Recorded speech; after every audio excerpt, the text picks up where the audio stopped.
Hi, welcome to ArtC. I'm your host, Bill Horan. And today we have a special edition of ArtC. We will be showing the fully re-edited version of The Art Spirit, the story of Pat Witt and the Barnes Studio of Art. And our special guest is Pat Witt. Pat, welcome to ArtC. Good morning, Bill. Really appreciate it. Thank you. And Pat, I know you and Nancy have been busy at the barn during these trying times. Can you tell us a little bit about the things you've been up to?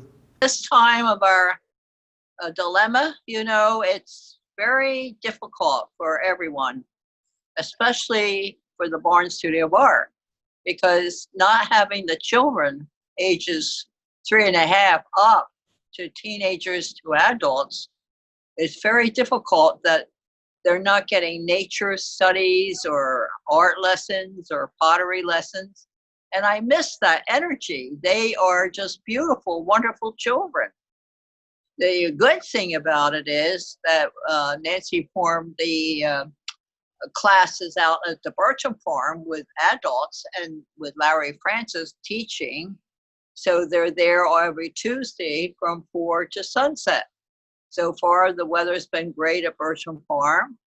Then she has her Marsh River School starting next week. And they'll be going to Stan's, Burlaps, and Goshen Studio. They're going to be going to John Lore and Morristown, and then to Bircham Farm, and to the Leesburg Shipyard through the kindness of Wibco Sand Company. And then they'll have a critique. We have a lineup of teachers. She has Matt Daniels assisting her. She has Al Gorey, Larry Francis, Jill Ripinski, Betsy Tasker, and that's a great lineup. And how about personally, Pat? What have you been doing personally? Well, you asked what have I been doing? Trying to organize the greenhouse is beautiful. I've been painting, and also the June clouds were all very special. And I go out and sit right outside and do some sketches towards sunset, which has been at 8:29 long days. Also trying to write letters, keeping up with letter writing, and occasionally taking phone calls from the students to see how we are doing. It's very difficult, and yet other people have it more difficult than we do. So if you're going to be semi-isolated, the Barnes Studio and the gardens and the pond are a great place to be. What advice do you have for the artists and your students during these times? Just get your creative spirit up. If you have flowers in your garden, you young children, you can do drawings. I've been inviting many of the adult students have been coming, taking advantage of the garden and the pond area. They do their social distance, 6 feet, as you know, and they say hi, and I go out and talk to them. Nancy does too. And the whole idea that if you're, been blessed with a creative, artistic abilities, you can utilize it and make it work for you. In 2012, we filmed the Art Spirit documentary. It was our first full-length documentary. And we thought, okay, we've covered that. We've told the story of Pat Witt and the Barnes Studio of Art. But then years later, I think 2017, we ended up doing it again because you just kept adding more things and the barn kept growing. So what did you think of the new version of the Art Spirit? I love it because what you dearly, included was Sandy Smith's community outreach program with all the little children. We had over 700 students from Head Start Gateway last season and the Child Family Center. And she reached out to all these children. They get painting, creative painting. They get pottery, a nature walk, and she gives them ballet lessons, a short one. So we've reached, almost 800 children this past season. And with her creative energy, she's just a marvelous teacher. And some of the teachers that have been coming here for three or 4 years from Glassboro, Vineland, Millville, of course, and they go away with taking the lessons that we teach here to their classroom. So it's a very positive, beautiful program, and we hope we can keep it going. I want to thank you, Pat, for being here. It's been a real pleasure, and hope to talk to you again soon. Thank you for inviting me. With that, it's time for our feature, The Art Spirit, the story of Pat Witt and the Barnes Studio of Art. Enjoy.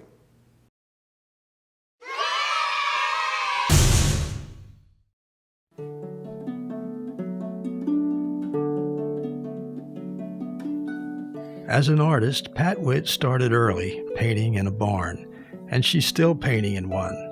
Born in 1927, Pat grew up on a vegetable and dairy farm near Port Elizabeth, New Jersey. When she was little, she kept telling her grandfather she wanted to be an artist. One day he said, "Okay, Patsy, paint these stalls." They were cow stalls, about 30 of them. Pat made paint from what nature provided, such as pokeberries and walnut juice, and she painted hearts, flowers, rainbows. Her colors were the blue of the sky, the copper of her hair. Soon other farmers wanted their stalls painted, and Pat Witt, artist, was on her way.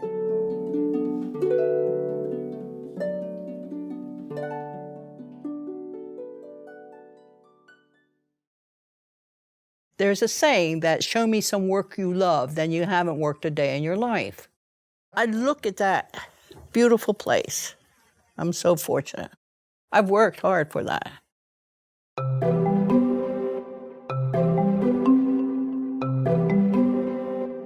Pat's family farm was on the banks of the Morris River, and hers was a world of natural beauty.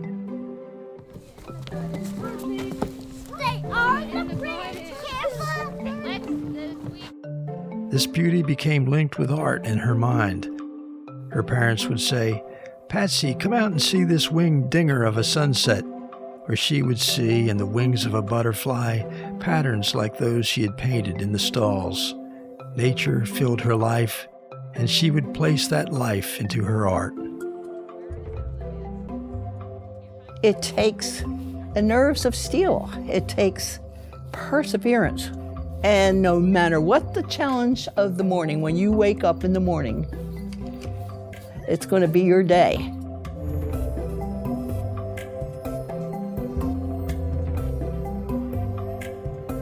Don't think you're going to get there by selling your artwork, because you may not, and you have to have other jobs to support yourself, to support your love for the arts.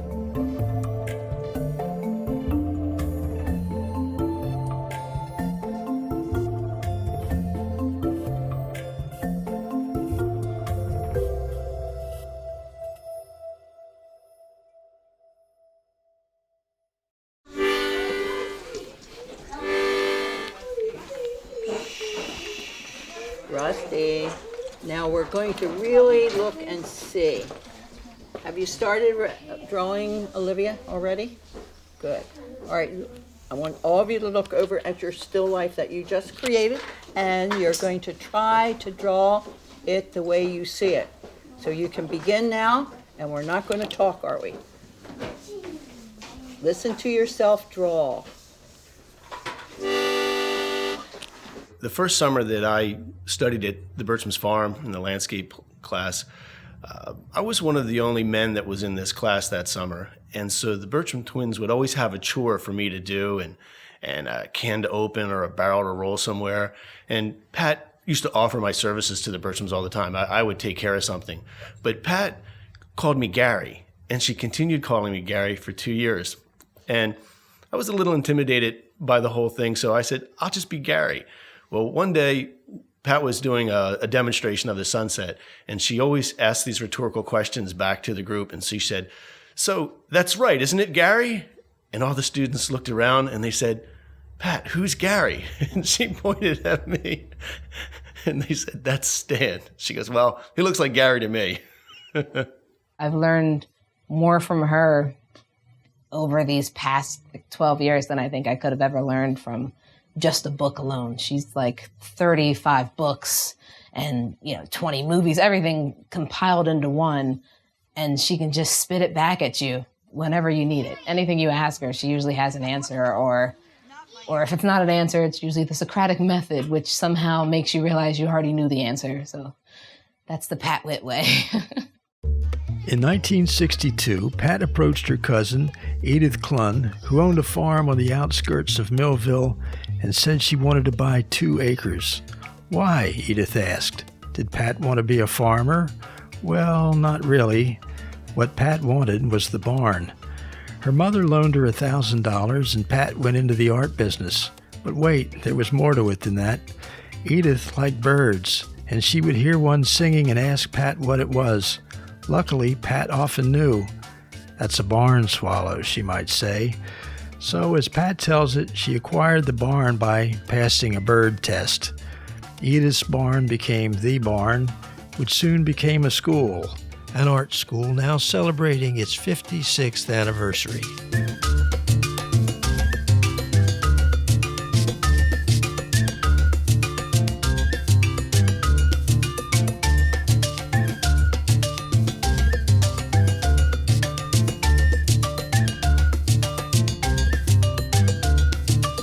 Well, there's a lot of wannabes, but they don't want to work at it.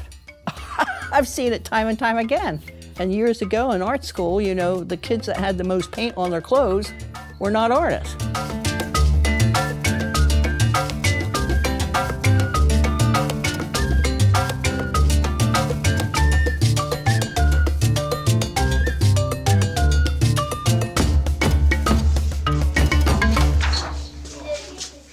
I just learned I taught somebody's great-grandmother. Can you believe it? I can.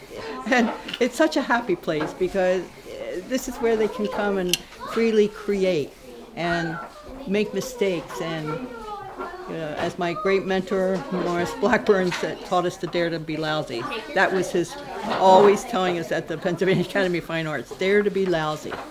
And that released a lot of energy that you could keep on going without going for a grade or competing, and that helps in the long run for the big journey. My sister and I founded a nonprofit New Jersey corporation 5 years ago so that we could perpetuate the Barn Studio of Art into the future. As Pat was getting to be around 80 and sort of looking at, what the future would hold for the barn, we got together and decided to incorporate as a New Jersey nonprofit. And from that point on, we started working on how to make that happen and really to start bringing in various teachers or students that had studied with Pat to sort of take over the teaching or work with Pat over a 5-year period to sort of get a foundation in place to keep the teachings of Pat Witt going for years to come. You like it? Did you put your name there too? If you were to ask me what I learned from Pat, I'd have to say that it's a given that Pat is a great teacher, and we all recognize that. And we certainly recognize her sensitive, unique vision in expressing the paintings of South Jersey, the light and the color in particular. And I want you to touch and feel your hair gently with 2 hands. And how about your face and your clothes and your shoes, your footwear? Which is the most smooth feeling? What? Call it out. Hair, face. Your face? Clothes. Huh? What? Did they say it right, Miss Kara? They said face and hair. Very good. See, that's what we call texture. if you break the rule, you can mud the painting, because what'll happen is that like it kind of starts to smear into itself and become a bit of a mess. Is it fun to do that sometimes? Yes, of course it is, right? So like the rules are there, but they're rules of thumbs. The other rule of oil painting that really shouldn't be broken is light over dark, right? In watercolor, we put our light whites and things like that down first. In oil painting, we put all of our dark darks down first, right? So we want to first start out with all of the dark things and dark shadows and dark objects, and then we put the light stuff on top of that.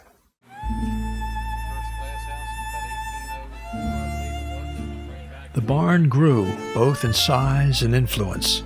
From a few students, Pat came to have many. They eventually would include a number of well-respected artists, too many to name here, some of whom are now teachers themselves, spreading what Pat calls the art spirit.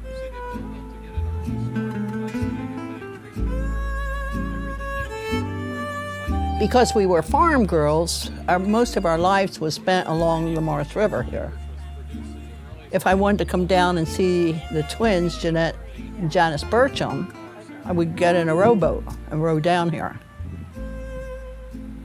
It would only be about 3 miles on the highway to get here, but by boat, it was just rowing and much more fun coming over here by the boat.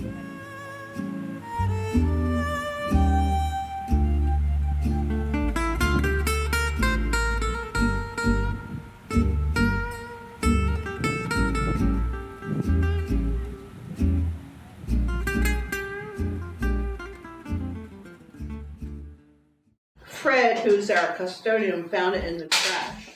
I want to see whose drawing it is. That's great. Does anybody know who did this? Anybody? That's yours, I know it. Would you like me to play out of my board? It's a beautiful drawing. In fact, the adult class, excuse me? No, it's not. But this is a great drawing. And Bill Tournay, who teaches adult class, saw it hanging up over here, and he said, who did this painting? You know, he said it has a feeling of Picasso. Does that make sense? Yes, I'll do. It's a great drawing. So children, I just want to tell you, don't throw your art away. I have portfolios full of artwork that I did when I was 18 years old in art school. And I used to think they were hideous too. But you know, when I get them out again, I think, that's not too bad. So you must always honor your own artwork, all right? Don't throw it away. She has, over the years, really opened my eyes to the world. She teaches you not only to see the tree, but to see the cosmos in the tree, to see the cloud in the tree, the rain in the tree, and how everything is connected. And to take that connection and put it into your painting. She is the energy of art, the spirit of art. She represents it. The whole barn has this energy in it of being the presence of art always there. I discovered Pat Witt in 1997 when I was a student at the Pennsylvania Academy of Fine Arts. There was a discussion going on in the next room about a very, very popular special teacher from the Millville area, and my ears perked up and I realized, have I been passing this person's house for the last 3 years coming to school and not knowing that I could have studied with somebody else? So this was before a lot of the internet. I went home and called information, got the number. When I called Pat Witt up, she answered and I said, "So you're alive?" And she said, you betcha I'm alive. And who's this? And it started our long history of somewhat prank phone calls we do to each other. We always have a wonderful way of greeting each other. But I said, I understand that you're a teacher and you give landscape painting classes. And she says, in fact, we have one starting tomorrow. So I met her at the Burcham's Farm the next day. And I studied with her for several years at Burcham's Farm. It's just amazing there. Pat's students have been fortunate in having a teacher devoted not only to their work, but her own. She spent August of 1980 living in a shack on the marsh near Bradford Beach on Delaware Bay, walking along the creeks and ditches, swatting bugs and painting sunrises, moonrises, working with absolute concentration. Afterward, she'd prime her canvases for the next day. During that month, she painted about 500 pochades, small sketches. One evening, predicting a meteor shower, astronomers joined her. As they studied the heavens, star fragments raced across the sky, and a large pink cloud floated over the bay and flashed with lightning. Such history as this, a lifetime in art, Pat brings to her students. It would flash lightning, and it would be pink. You would think of pink cotton candy. That's what I kept thinking about it. And it would, every now and then, a strike of lightning would happen, and it would be this big pink. So the whole night was a magical night. And then all of a sudden, out of the midnight blue, we counted anywhere from 60 to 70 meters an hour. We're going to repeat after Miss Kara. When our mouths are open, if you would like. Our minds are closed. Our minds are closed. Okay, good.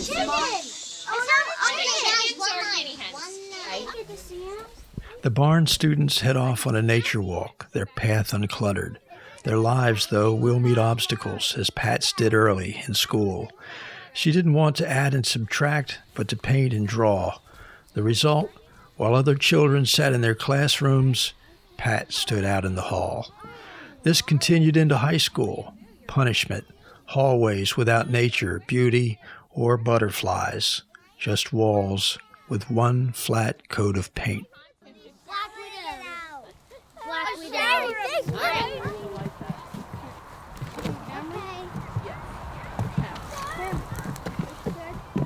Then a sympathetic teacher placed Pat in home economics and industrial arts classes, and Pat became a good student. Pat never forgot that. Through art, she helps others help themselves. She also provides them with optimism. She says, "I created a magic bubble around the barn, and I won't let negativity intrude." That might seem difficult, considering her latest obstacle. She's losing her sight. Macular degeneration began 10 years ago. This woman, who always met problems head-on, can now only see them from the side. Yet she still paints. Her paintings have become, expectedly, more impressionistic. She will not, she said, ever give up.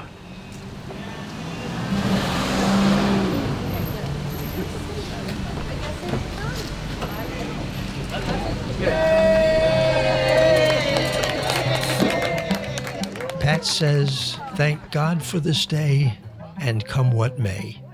Whatever comes her way, she perseveres. In October of 2017, at the age of 90, she exhibited 20 new paintings at Millville's Riverfront Renaissance Center for the Arts, shortly after a fall resulting in 5 broken ribs. While preparing for the show, Pat worked 2 to 4 hours daily for a month, giving it all the energy she had. Because that's what Pat does. She gives all she is able to give. Unable to give her paintings detail, she gave them color. They are luminous. They glow no less than does she. We are so excited about tonight and this show and what it represents. New visions. Pat was pretty anxious about the show, and we just kept encouraging her. You just have to keep painting, and she did.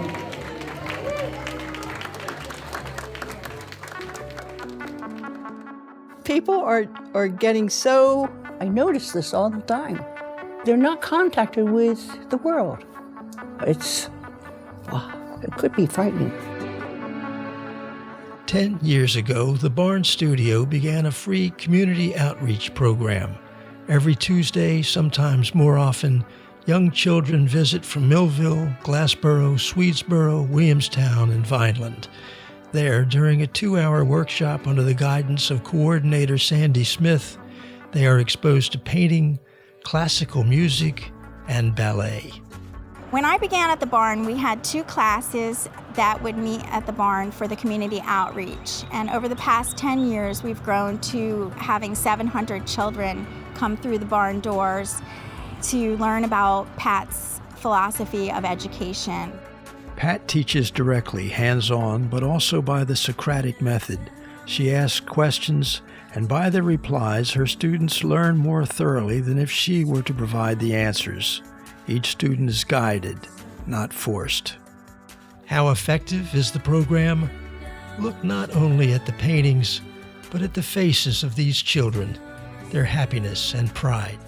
We get to draw with pencils, paint, and different colors with paint, and we get to mix all the colors up and they make different colors.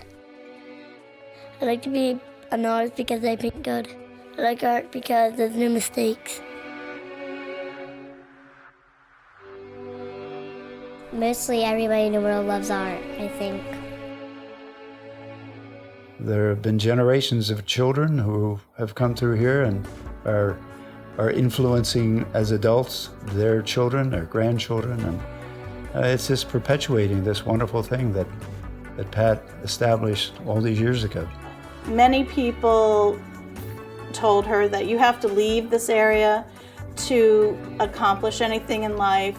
And what I'm most proud of is that she looked around and saw what she could do here in the community. The barn is really the only way that has continued to bring children into this long lineage of coming from Henry Henchy and Blackburn, and a continuing line from the great masters. And that's what the students get here. Whether or not they become artists or not, if they become lawyers, they're still a part of the lineage. It doesn't matter if they're going to become an artist. That's not the point. The point is that they learn about having self-esteem, self-confidence in their lives. It makes a complete different wonderment in their lives. Some are in science, they're in medical. There have been thousands of students studying here over the years, and it's based on non-competitive. I don't believe in competition for the arts, because it's not like football or baseball or soccer. It's for your self-building, your own self-learning. Pat never accepted anything less than motivation in anyone, in any of her students.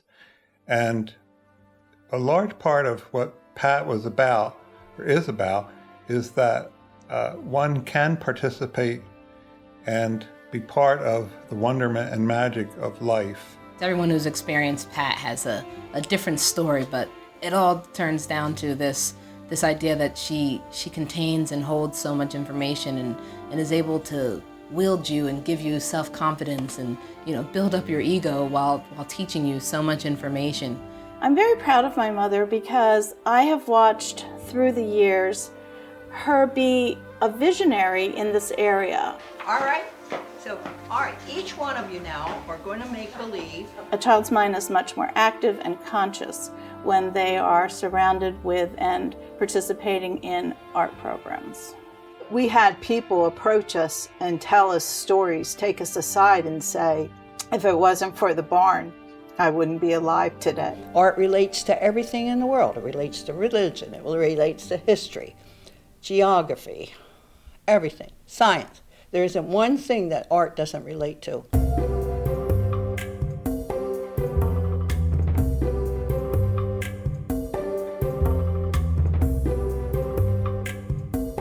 If you look at Pat Witt's hands, you will see they are strong and supple, the hands of a woman who makes things, and who has done so since her youth. She spent her life observing sunrises, sunsets, and interpreting them on canvas, in paintings where reds and violets light the sky, and also the green marsh. She has painted the same scene thousands of times, and each time seen it differently. And now, though many years have passed, for her the colors still glow. Her hands can still hold someone else's hand and help that person to see at the Barn Studio of Art.